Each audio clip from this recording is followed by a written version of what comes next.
আজি বনাবলৈ ওলাইছোঁ ব্ৰইলাৰ মাংসৰ লগত বৰলাই। সেয়া মাংস বনাবৰ কাৰণে লৈছোঁ লাই শাক, বৰলাই পাত 7-8টামান, বিলাহী 2টা, সৰু সৰু আলু 3টা, পিঁয়াজ 3টা, সেয়া আদা এটুকুৰ আৰু নহৰু এটা।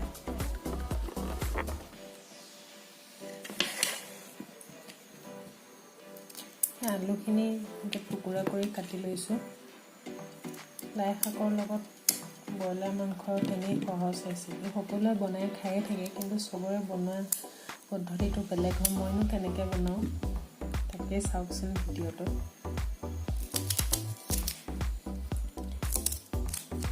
সেই পিঁয়াজকেইটা মিহি মিহিকৈ কাটি লৈছোঁ।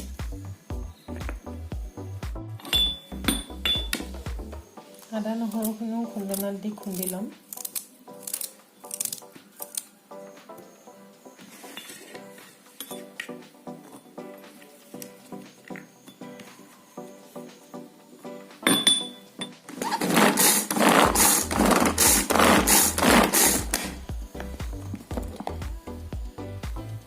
বিলাহীখিনিও চপ কৰি ল'লোঁ।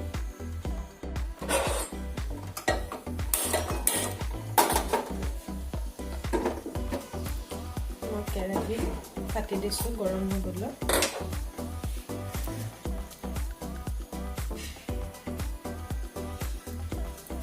সেয়া কেৰাহী গৰম হ'ল। কেৰাহী গৰম হোৱাত দি দিছোঁ তেল।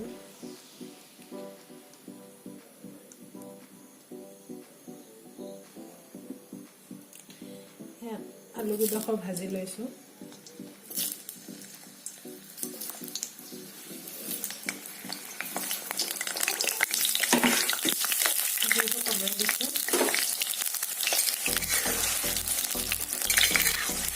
নতুন আলু যে ভাজি নল'লে অকণমান টান টান হৈ থাকে, সিজিবলৈ সময় লাগে।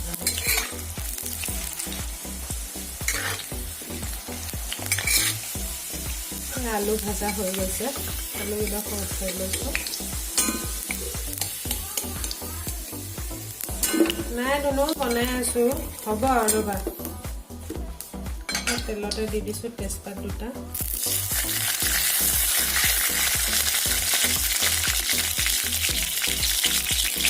পিঁয়াজখিনি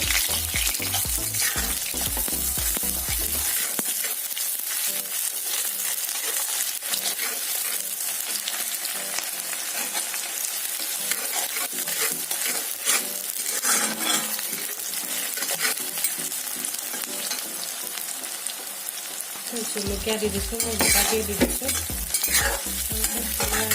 মছলা দি ল'ব,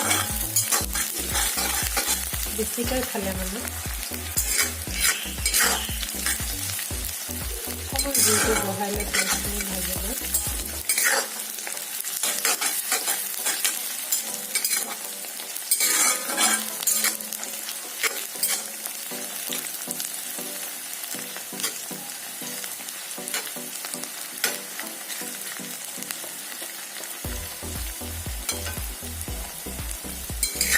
কম জুইত পিঁয়াজখিনি লৰাই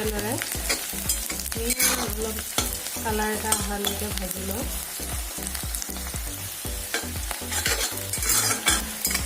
পিঁয়াজ ভাজা হৈ গৈছে। সেই বটি থোৱা আদা নহৰুখিনি দি দিছোঁ।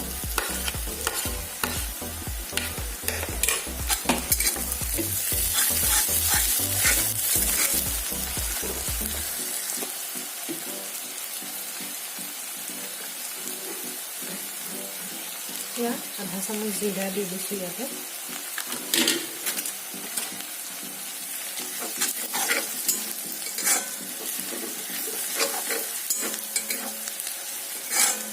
আদা নহৰু বটাখিনিও ভাজা হৈ গৈছে।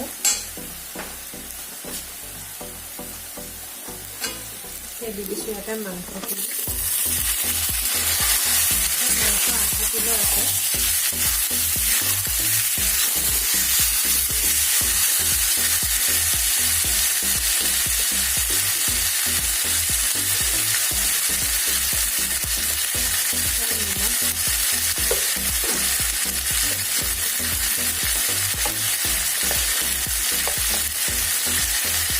প্ৰয়োজন অনুসৰি হালধি,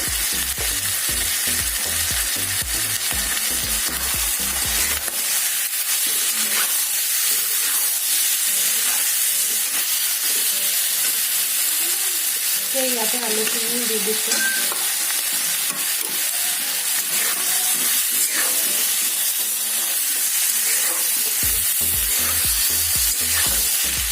এনেকৈ ঢাকোন মাৰি লৰাই মই 5 মিনিটমান মাংসখিনি ভাজি ল'ম। জুইটো কমাই দিছোঁ, কম জুইত।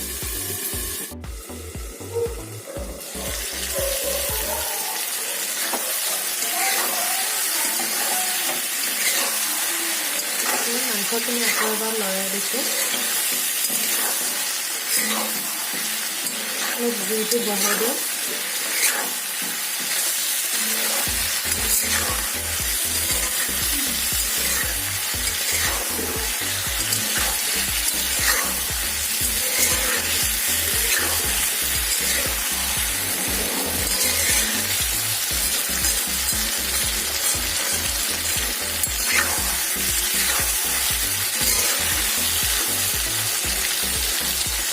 একেবাৰে সহজ হয় বনাবলৈ।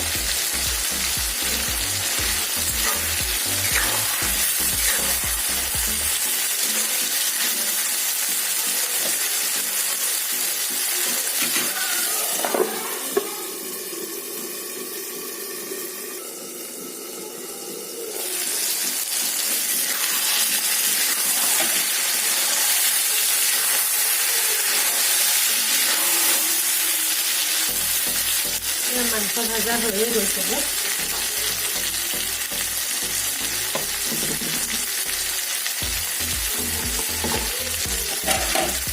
দি দিছোঁ বিলাহীখিনি।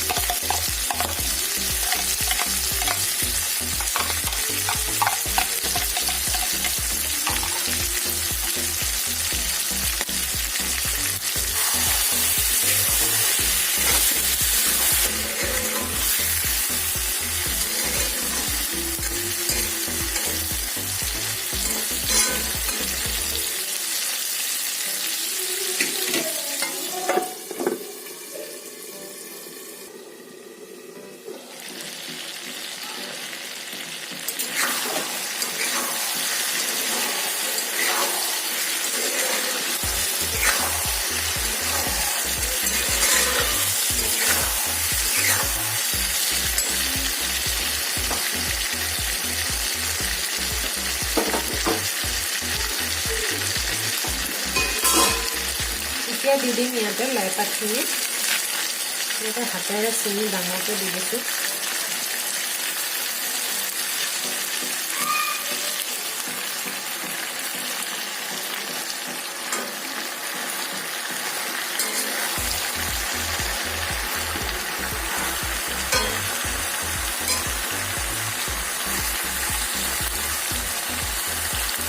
এনেকৈ দি ঢাকনাখন মাৰি দিওঁ। এতিয়া ইয়াৰ ভাপতে সিজি যাব, লৰাবলৈ সুবিধা হ'ব।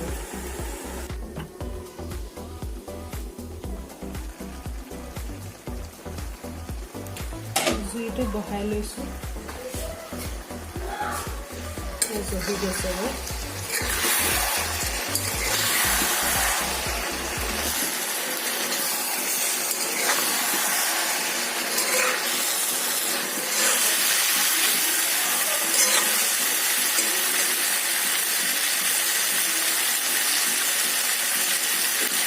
এতিয়া অকণমান গৰম পানী দি দিছোঁ। অলপ গ্ৰেভি টাইপ বনাম।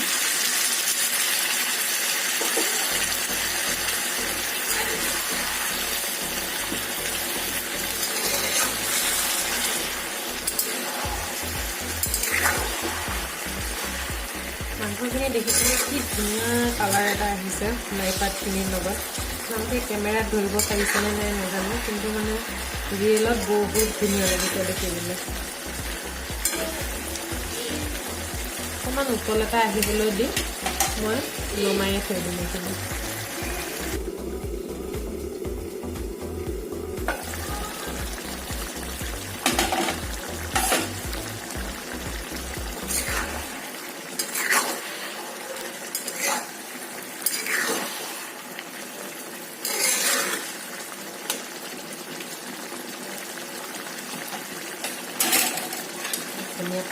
লৈছোঁ।